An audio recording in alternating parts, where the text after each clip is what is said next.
حتیٰ کہ باجوہ صاحب سے بھی, تو وہ ظاہر ہے کہ وہ اس پیرائے میں چیزوں کو دیکھتے ہیں. تو لیکن اس کے بالباب یہی ہوا کہ ٹھیک ہے عمران خان نے یہ بات کہا, اور اب وہ جو ہے اس کو مزید ایکسپلین کریں کہ جی امریکہ سے اگر کوئی سازش ہوئی تو سازش کے سرے اور ڈانڈے جو ہیں وہ پاکستان سے ملتے ہیں, اس پہ ہم کیا تبصرہ کریں. یہ تو مطلب ہے کچھ اس کو یو ٹرن کہیں گے, بعض لوگ یہ کہیں گے جی پریگمیٹک اپروچ ہے, انہوں نے اپنے آپ کو مزید ان کے پاس انکشاف ہوا تو مزید سچ لے کر مرتضیٰ سلنگی صاحب کے سامنے آ گئے. تو یہ بڑا ضروری ہے, جیسے کہ مرتضیٰ سلنگی کو سچ کے علاوہ, بلکہ سچ بھی نہیں, سچ میں کہتا ہوں سبجیکٹو ہوتا ہے, مرتضیٰ حقائق لے کر آپ کے سامنے آ گئے. ہم لوگ صحافی لوگ فیکٹس پہ وہ کرتے ہیں, سچ سبجیکٹو ہوتا ہے, میرا سچ آپ کے سچ سے مختلف ہو سکتا ہے نا. بھارت کا سچ ہے کشمیر ان کا حصہ ہے, ہمارا سچ ہے کشمیر ہمارا ہے, تو سچ مختلف ہوتا ہے, لیکن فیکٹس جو ہوتے ہیں وہ بڑے مقدس ہوتے ہیں, اس میں آپ تبدیلی نہیں کر سکتے. جی بہت شکریہ. میں زیغم خان صاحب, آپ تو اس کو فالو بھی کرتے رہے اس پورے معاملے کو, آپ سے پہلے بات بھی ہوتی رہی ہے. یہ لیٹسٹ جو ہے, میری تو ذاتی رائے یہ ہے کہ خان صاحب اب چونکہ امریکہ کے ساتھ ٹھیک ٹھاک ان کو لگ رہا ہے کہ ہو سکتا ہے الیکشن ہو جائے, ہو سکتا ہے وہ جیت جائے, تو یہ نہ ہو کہ بالکل ہی امریکہ اور دیگر عالمی جو قوتیں ہیں یا انٹرنیشنل پاکستان کے ایلائز ہیں وہ کہیں کہ بھئی یہ تو ہم خان صاحب تو نہ ہی آئے پاور میں, تو وہ اپنا رستہ بھی کچھ ہموار کر رہے ہیں. لیکن آپ اس کو کیسے دیکھتے ہیں, یہ پوری جو بڑی تبدیلی آئی ہے, حقیقی تبدیلی؟ رضا وہی بات ہے جو آپ نے کہہ دی. عمران خان کو اس بات کا اندازہ ہو رہا ہے, ہو چکا ہے کہ انہوں نے اپنے آپ کو ایک فارن پالیسی لائبلٹی میں کنورٹ کر دیا ہے. انہوں نے جو پوزیشن لی, انہوں نے جو بیانیہ بنایا, اس سے پاکستان کے ایک اہم ترین تعلق, یعنی ایک دنیا کے ایک سپر پاور سے جو پاکستان کا تعلق ہے, اس کو انہوں نے خراب کر لیا ہے. اور پاکستان کے جو 3 اہم ترین تعلقات ہیں امریکہ کے ساتھ, تو ایک بینگ اے سپر پاور, ساری دنیا کو ایک تعلق رکھنا ہوتا ہے. دنیا کے ہر ملک کا پہلا اہم ترین جو ریلیشن شپ ہے, فارن پالیسی ریلیشن شپ ہے, وہ اس سپر پاور کا ہوتا ہے. اس کے علاوہ سعودی عرب کے ساتھ انہوں نے کس طرح تعلقات خراب کیے, اس کی پوری کہانیاں ابھی تک ہی آتی جا رہی ہیں, ان کی نئی نئی قسطیں آ رہی ہیں کہ کس طریقے سے انہوں نے سعودی عرب کے ولی عہد کو, جو ایفیکٹولی اس وقت بادشاہ کا سٹیٹس رکھتے ہیں, وزیر اعظم ہیں لیکن وہ رولر ہیں, ڈیفیکٹو رولر ہیں سعودی عرب کے, ان کو کس طرح انوائے کیا اور ناراض کیا, وہ پہلے بھی ہمیں معلوم تھا. جس طرح انہوں نے سعودی عرب کے دورے کے بعد وہاں ان کے جہاز پہ چڑھ کر گئے اور سعودی عرب کے خلاف ایک الائنس, اس میں شمولیت کرنے کی کوشش کی, اور اس کی کانفرنس بھی انہوں نے رکھ لی اور ٹی وی بھی چلانے لگ گئے. چائنا والے بھی ان کے ساتھ بہت خوش نہیں تھے.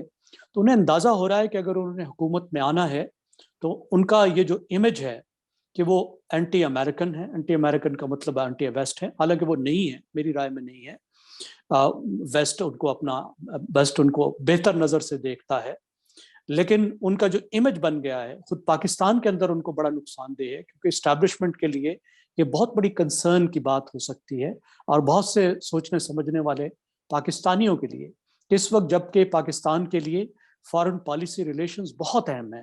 ہماری معیشت کے جو حالات ہیں اس میں ایک تعلق ہمارے لیے بہت اہم ہے, تو وہ اس کو دوبارہ سے ٹھیک کرنے کی کوشش کر رہے ہیں.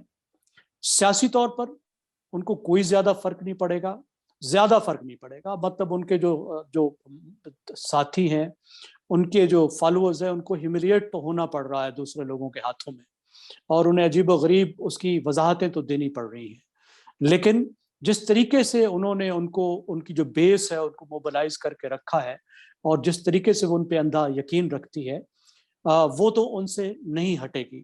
لیکن بہت ہی افسوسناک بات ہے کہ پاکستان کی ایک بڑی, سب سے بڑی یا دوسری بڑی پارٹی کا لیڈر اپنے سیاسی مقاصد کے لیے, نیرو پولیٹیکل انٹرسٹ کے لیے پاکستان کی خارجہ پالیسی کو اتنی بے رحمی سے داؤ دے لگائے.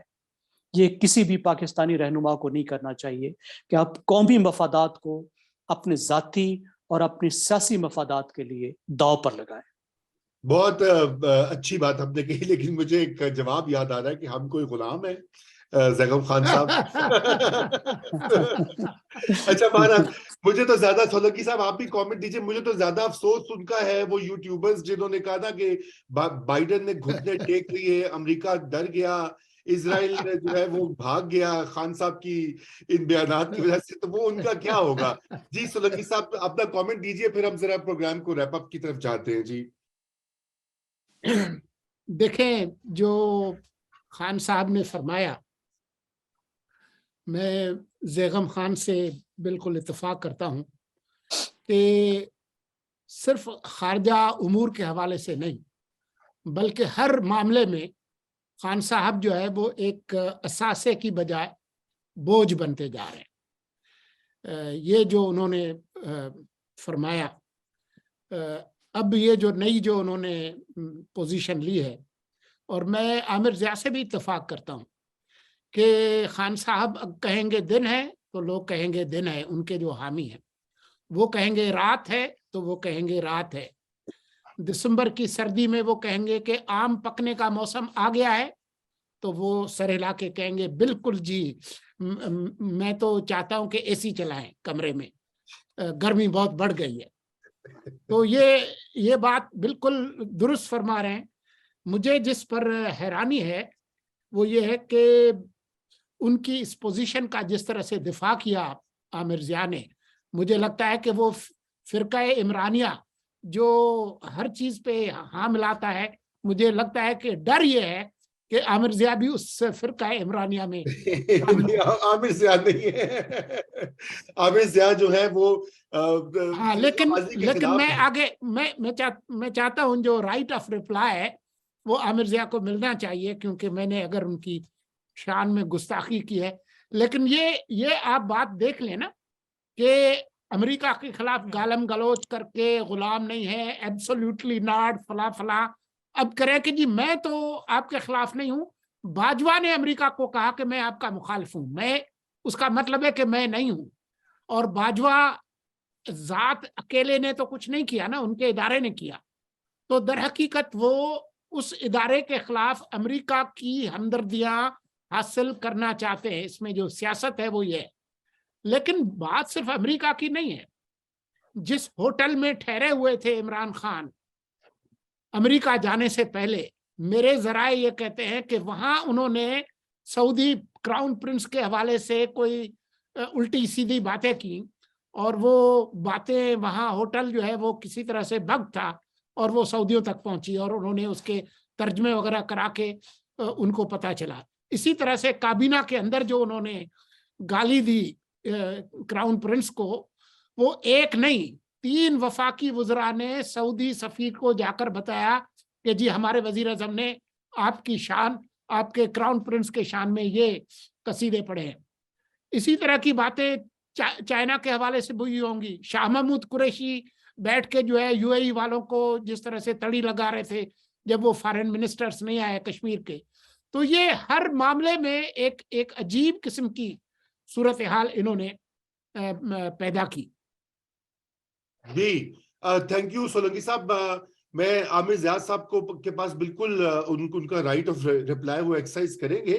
ڈاکٹر اقدس افضل، میں چاہتا ہوں کہ آپ ذرا اس کے اوپر یہ فورن پالیسی والے جو معاملات ہیں اس کا ایک بہت اہم اینگل جو ہے وہ معیشت کے حوالے سے بھی ہے کہ امریکہ بہادر جو ہے آئی ایم ایف کا کرتا دھرتا ہے، اور جو باقی عالمی فائنینشل انسٹیٹیوشنز ہیں ورلڈ بینک اور دیگر، وہاں بھی امریکہ کا اثر اور گلف جو پوری ریاستیں ہیں وہ بھی امریکہ بہادر کے کیمپ میں ہیں.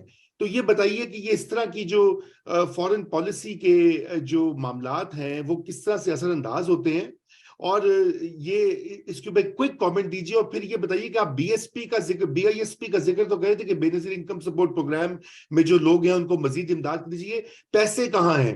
پیسے تو ہے نہیں حکومت پاکستان سے، وہ نکالیں گے کہاں سے؟ یہاں تو نوٹ چھاپیں گے یا وہ اور کیونکہ اخراجات تو کم ہو نہیں رہے.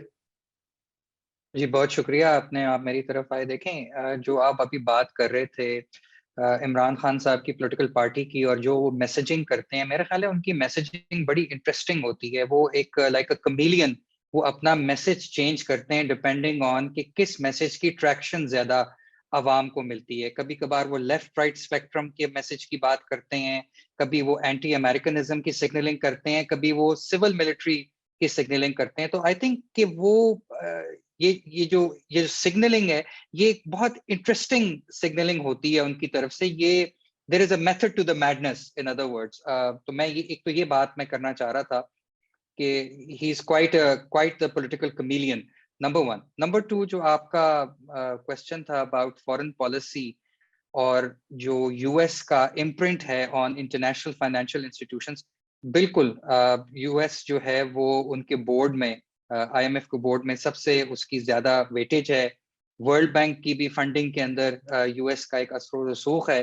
تو میرا خیال ہے کہ اگر پاکستان کے جو اکنامک اس وقت حالات چل رہے ہیں اس میں بالکل ایڈوائزبل نہیں ہوگا کسی قسم کی پوزیشن اس قسم کی لینا جو کہ خام خواہ میں پاکستان کو پٹ کرے اگینسٹ یونائٹڈ اسٹیٹس کے جو فارن پالیسی کے آبجیکٹیوز ہیں. میں سمجھتا ہوں کہ بالکل اس کی کوئی ضرورت نہیں ہوگی، کیونکہ ہمیں انٹرنیشنل فائنینشیل انسٹیٹیوشنز کی بہت زیادہ ضرورت ہے اپنی اکنامک اسٹیبلائزیشن کے لیے. اور فائنلی جو آپ کا کوشچن تھا بے نظیر انکم سپورٹ پروگرام کے بارے میں، آپ نے کہا کہ اس کے پیسے ہمارے پاس موجود نہیں ہیں.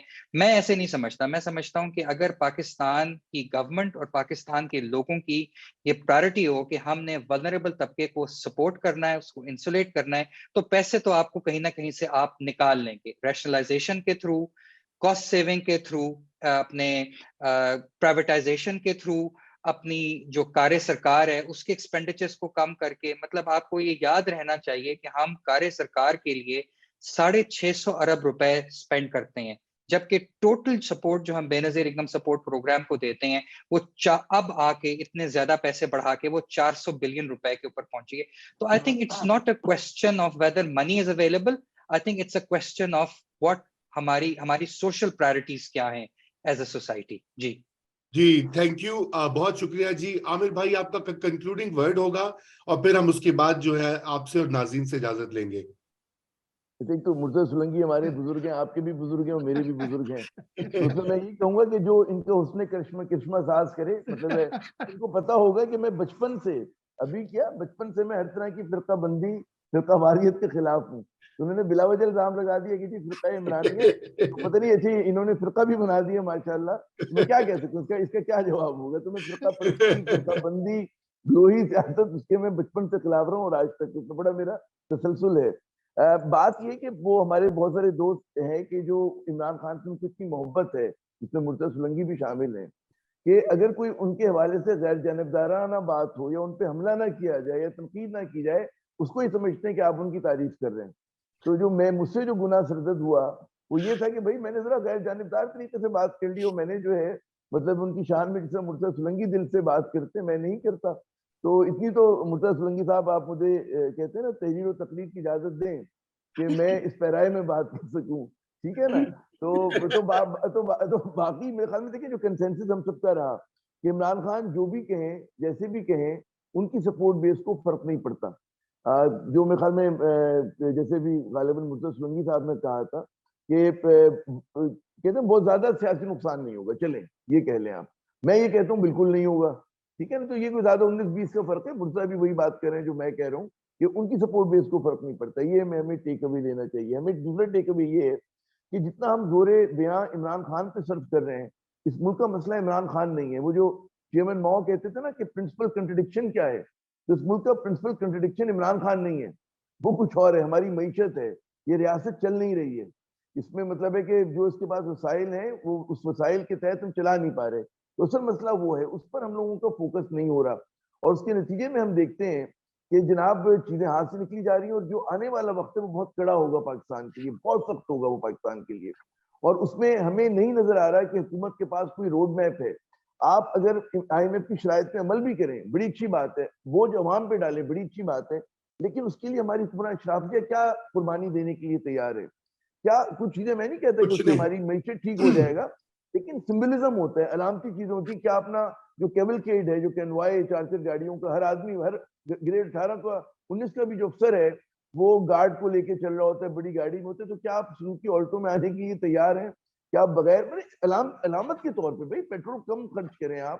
کیا آپ یہ کہہ سکتے ہیں کہ ہم سوٹ پہن کے گرمیوں میں نہیں آئیں گے اور ہم دھوتی پہن کے، پیجامہ پہن کے، شلوار قمیض پہن کے اسمبلی کے اجلاس کریں گے اور ہم اے سی نہیں چلائیں گے؟ تو کچھ ہمیں پتہ چلے. آپ کو بھی مطلب ہے کوئی کچھ تکلیف، کچھ درد ہونا چاہیے جو مجھے اور رضا رومی کو اور باقی پرولتاریہ مرتضی سولنگی جیسوں کو ہو رہا ہے اور ہمارے محنت کشوں کو ہو رہا ہے. تو وہ جب تک یہ لوگ نہیں کریں گے ورنہ پھر میں سمجھتا ہوں نفرتیں بڑھیں گی, تنقید بڑھے گی حکومت پر, اور آنے والا وقت بہت ہمارے لیے مشکل ہو جائے گا. جی تھینک یو عامر بھائی.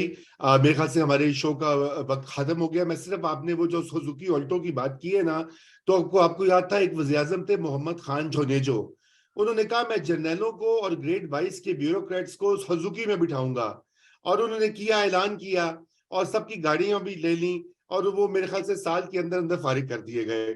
تو میں اسی نوٹ کے اوپر جو ہے کنکلوڈ کرتا ہوں آج کا شو, اور انشاءاللہ ناظرین آپ سے پھر ملاقات ہوگی کل شب 9 بجے. خدا حافظ.